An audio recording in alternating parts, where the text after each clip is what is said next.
10 மாவட்டங்களுக்கு இன்று கனமழை எச்சரிக்கை விடுக்கப்பட்டுள்ளது. குமரி, நெல்லை, தூத்துக்குடி, தென்காசி, ராமநாதபுரம், புதுக்கோட்டை, தஞ்சை, திருவாரூர், நாகை, மயிலாடுதுறையில் கனமழைக்கு வாய்ப்பு இருப்பதாக தெரிவிக்கப்பட்டுள்ளது. தெற்கு அந்தமான் கடலில் நாளை குறைந்த காற்றழுத்த தாழ்வு பகுதி உருவாகிறது. வருகிற 24ஆம் தேதி ஆழ்ந்த காற்றழுத்த தாழ்வு மண்டலமாக தீவிரமடையும் என வானிலை ஆய்வு மையம் தெரிவித்துள்ளது.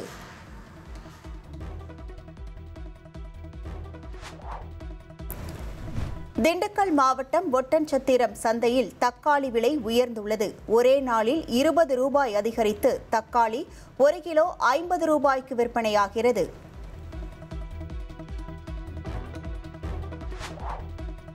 சென்னையில் ஆபரண தங்கத்தின் விலை சவரனுக்கு 320 ரூபாய் குறைந்தது.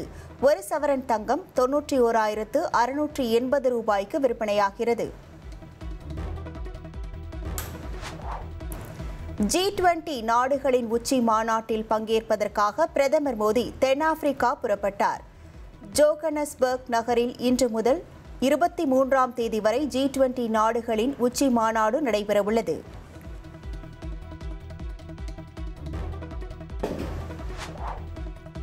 மதுரைக்கு எய்ம்ஸும் வராது, மெட்ரோவும் கிடையாது என மத்திய அரசு வஞ்சிப்பதாக முதலமைச்சர் ஸ்டாலின் குற்றம் சாட்டியுள்ளார். மதுரையின் வருங்கால வளர்ச்சிக்கு எதிரான தடைகளை தகர்த்தெறிவோம் என்றும் அவர் தெரிவித்துள்ளார். மத்திய பாஜக அரசு மாநில உரிமைகளை பறிப்பதிலேயே கவனம் செலுத்துகிறது. திமுக எம்பி கனிமொழி இவ்வாறு குற்றம் சாட்டியுள்ளார்.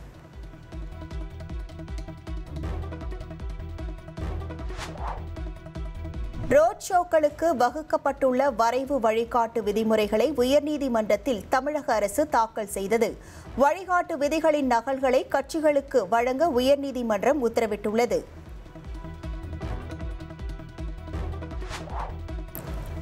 தவேக தலைவர் விஜய் பிரச்சாரத்திற்கு அனுமதி மறுக்கப்பட்டது ஏன் என்பது குறித்து சேலம் மாநகர காவல்துறை கடிதம் எழுதியுள்ளது.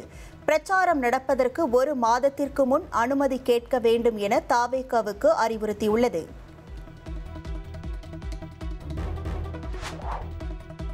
கார் குண்டு வெடிப்பு சம்பவம் எதிரொலியாக தலைநகர் டெல்லியில் அமோனியம் நைட்ரேட் விற்பனைக்கு கட்டுப்பாடுகள் விதிக்க உத்தரவு பிறப்பிக்கப்பட்டுள்ளது.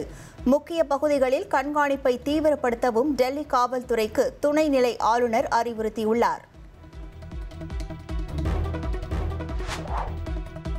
கரூர் வெண்ணெய்மலை கோவில் நிலத்தில் உள்ள வீடுகளுக்கு சீல் வைக்க எதிர்ப்பு தெரிவித்து போராட்டம் நடத்திய விவகாரம். காங்கிரஸ் எம்பி ஜோதிமணி, MR விஜயபாஸ்கர் மீது போலீசார் வழக்கு பதிவு செய்துள்ளனர். குரூப் 1 முதன்மை தேர்வுக்கான ஹால் டிக்கெட் இணையதளத்தில் வெளியிடப்பட்டுள்ளது. டிசம்பர் 1ஆம் தேதி முதல் 10ஆம் தேதி வரை குரூப் 1 முதன்மை தேர்வு நடைபெறுகிறது. தென்காசியின் 12 ஊராட்சிகள் தூத்துக்குடி மாவட்டத்துடன் இணைத்து தமிழ்நாடு அரசு அரசாணை வெளியிட்டுள்ளது. நீதிமன்ற உத்தரவை அடுத்து 12 ஊராட்சிகளும் கோவில்பட்டி ஊராட்சி ஒன்றியத்துடன் இணைக்கப்பட்டுள்ளன. பெங்களூருவில் 7 கோடி ரூபாய் வங்கி பணம் கொள்ளையடித்த வழக்கில் 5.30 கோடி ரூபாய் மீட்கப்பட்டுள்ளதாக தகவல் வெளியாகியுள்ளது. சென்னையில் ஒருவரை கைது செய்த போலீசார் சித்தூரை சேர்ந்த முன்னாள் ராணுவ வீரரின் மகன்களிடம் விசாரணை நடத்துகின்றனர். திருமங்கலம் விருதுநகர் நெடுஞ்சாலையில் சென்ற பள்ளி பேருந்தில் திடீர் தீ விபத்து ஏற்பட்டது. உடனடியாக பேருந்து நிறுத்தப்பட்டு மாணவர்கள் வெளியேற்றப்பட்டதால் பெரும் அசம்பாவிதம் தவிர்க்கப்பட்டது. சென்னை பழைய வண்ணாரப்பேட்டையில் மாநகர பேருந்து மோதி இளைஞர் உயிரிழந்த சம்பவம் சோகத்தை ஏற்படுத்தியுள்ளது. சாலையில் நடந்து சென்ற இளைஞர் மீது மாநகர பேருந்து மோதி விபத்து ஏற்பட்டுள்ளது. சென்னை வியாசர்பாடியில் காதலை தொடர வலியுறுத்தி கல்லூரி மாணவிக்கு மிரட்டல் விடுத்ததாக புகார். மாணவி புகாரின் பேரில் இளைஞரை கைது செய்த போலீசார் சிறையில் அடைத்தனர். ஈரோட்டில் வீட்டின் பூட்டை உடைத்து 40 சவரன் நகை 7 லட்சம் ரூபாய் கொள்ளையடிக்கப்பட்டது. கொள்ளை சம்பவம் குறித்து ஈரோடு வடக்கு காவல் நிலைய போலீசார் விசாரணை நடத்தி வருகின்றனர். திருப்பத்தூர் மாவட்டம் வாணியம்பாடியை சேர்ந்த பந்தல் அமைக்கும் கூலி தொழிலாளிக்கு வந்த 5 கோடி ரூபாய் ஜிஎஸ்டி வரி பாக்கி நோட்டீஸ் தொடர்பாக வாணியம்பாடி நகர காவல் நிலையத்தில் கூலி தொழிலாளி புகார் அளித்துள்ளார். நாட்டிலிருந்து ஒவ்வொரு ஊடுருவல்காரர்களை கண்டுபிடித்து வெளியேற்றுவோம். குஜராத் மாநிலம் பூஜ் பகுதியில் நடந்த எல்லை பாதுகாப்பு படையின் 61வது ஆண்டு உதய தின விழாவில் மத்திய உள்துறை அமைச்சர் அமித்ஷா திட்டவட்டமாக தெரிவித்துள்ளார். ஜெயங்கொண்டாம், பேராவூர் மற்றும் சீர்காழி சட்டமன்ற தொகுதி திமுக நிர்வாகிகளுடன் முதலமைச்சர் ஸ்டாலின் 1-to-1 சந்திப்பு. 2026 தேர்தல் பணி, கள நிலவரம் உள்ளிட்டவை குறித்து திமுக நிர்வாகிகளிடம் கேட்டறிந்தார். தமிழ்நாட்டில் பணிபுரியும் மாற்றுத்திறனாளி மாணவர்களுக்கான சிறப்பு ஆசிரியர்கள் டிசம்பர் 3ஆம் தேதி முதல் வேலைநிறுத்தம் அறிவித்துள்ளனர். காலமுறை ஊதிய உயர்வு கோரிக்கைகளை போராட்டத்தின் போது வலியுறுத்த உள்ளனர். யூடியூப், ஃபேஸ்புக், எக்ஸ் தளம், இன்ஸ்டாவில் இளையராஜாவின் புகைப்படத்தை பயன்படுத்த தடை விதிக்கப்பட்டுள்ளது. இளையராஜா தொடர்ந்த வழக்கில் சென்னை உயர்நீதிமன்றம் உத்தரவு பிறப்பித்துள்ளது. தாம் எல்லா மதங்களின் ரசிகன், இஸ்லாம், இந்து மதம் மற்றும் கிறிஸ்தவம் ஆகியவற்றை ஆராய்ந்திருப்பதாக இசையமைப்பாளர் AR ரஹ்மான் தெரிவித்துள்ளார். மதத்தின் பெயரால் மற்றவர்களை கொல்வது அல்லது காயப்படுத்துவதுதான் தவறானது என அவர் கூறியுள்ளார். சிம்புவின் ஈஸ்வரன் படத்தில் இணை தயாரிப்பாளராக பணிபுரிந்த சர்புதீன் காரிலிருந்து 27 லட்சம் ரூபாய் பறிமுதல் செய்யப்பட்டுள்ளது. கஞ்சா விற்பனை தொடர்பாக சர்புதீன் உள்ளிட்ட 3 பேரை கைது செய்து திருமங்கலம் போலீசார் விசாரித்து வருகின்றனர். தலைநகர் டெல்லி, உத்தரப்பிரதேச மாநிலம் நொய்டாவில் காற்று மாசு தீவிர நிலையை எட்டியுள்ளது. டெல்லி அக்ஷர்தம் பகுதியில் காற்றின் தரக்குறியீடு 416ஆக பதிவாகியுள்ளது. வாக்காளர் பட்டியல் சிறப்பு தீவிர திருத்தம் தொடர்பான நடவடிக்கைகளை தள்ளி வைக்க கோரி கேரள அரசு தொடர்ந்த வழக்கு. மனுக்களுக்கு உரிய பதிலளிக்க தேர்தல் ஆணையத்துக்கு உச்சநீதிமன்றம் உத்தரவிட்டுள்ளது. சட்டவிரோத நிலக்கரி சுரங்கம் மோசடி தொடர்பாக மேற்கு வங்கம், ஜார்க்கண்டில் மாநிலங்களில் 42 இடத்தில் அமலாக்கத்துறை சோதனையில் கணக்கில் வராத பணம், நகைகள் மற்றும் ஆவணங்கள் பறிமுதல் செய்யப்பட்டுள்ளதாக தகவல். சென்னையிலிருந்து வெளிநாடு செல்லும் விமான பயணிகளுக்கு பிரியாணி வழங்கப்படும் என ஏர் இந்தியா விமானம் அறிவித்துள்ளது.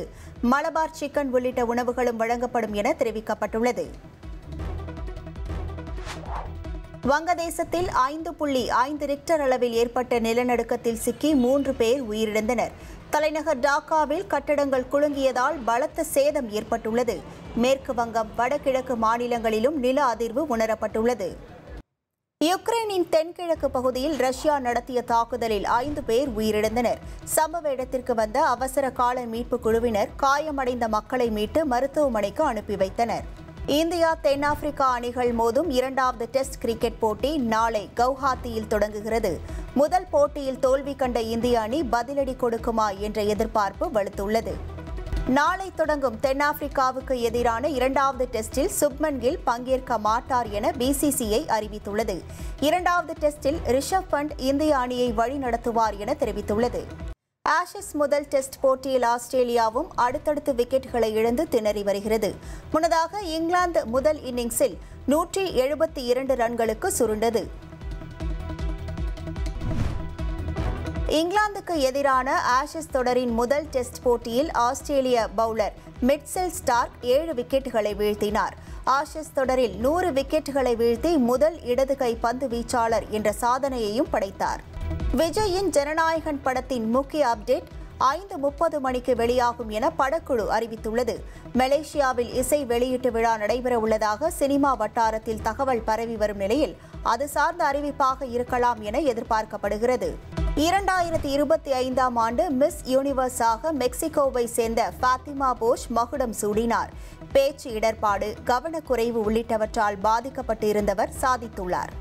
நைஜீரியாவில் கலாச்சார விழா பலரை பிரமிக்க வைத்துள்ளது. பொதுவாகவே ஆப்பிரிக்க மக்களின் முடி அலங்காரம் என்பது வெறும் அழகு சாதனமாக மட்டுமின்றி அவர்களின் கலாச்சாரத்தை வெளிப்படுத்தும் கலையாக பார்க்கப்படுகிறது.